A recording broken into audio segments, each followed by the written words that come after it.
না ভাই দেন টা দেন, ওই ফ্রিজ একটু গ্যাসটা একটু সমস্যা হলে বুঝতেন, তাই হারিয়ে দিয়েছি। দেন টা পয়সা দেন।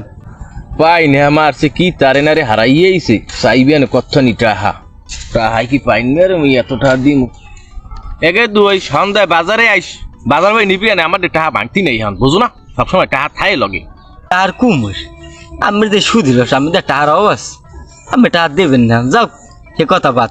আমি তো একটা কথা দিয়েছিলাম। এ তোর কি শুনিতে টানে আয় ফাও কথা পাও কই তুই আয় কি কবি তাড়াতাড়ি আমরা আবার ওই বিটটা হানতে যাওয়া লাগবে হাজ হয়ে যাইতেছি না ভাই আমি ফ্রিজ হাঁটতে যাইয়া মুদি গোস্ত তলে পড়ে মরা ধরছিলাম, যেই ডিপ খুলছি গোস্ত সব পর তোমার গায়ের উপরে সব দিয়ে একটা লিপিয়ে থইছেন বসে লাইছেন।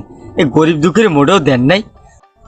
জানো না তুই ফ্রিজ হাতে তুই ফ্রিজ হারিয়ে তুই ডিপের মধ্যে কি আছে তোর হ্যাঁ হাতেই দেখতে কুস করে আয় কানে নিচে মার মেকলা হিন্দে যা সর সর না ভাই আমি মোর আই দিয়ে থামাই দিলেন, মুই থামবে গেলাম, কিন্তু আল্লাহর থামাইবেন কেমনে? আজ ঘরেরটা যাই শেষ মনে আর কিছু নতুন একটা ফ্রিজ কিনি ওটা হাবা চাই এই মেকারে যাই যে কুম্মে কুম্মে কইবে আর এই কথা আমার মান সম্মান সব শেষ।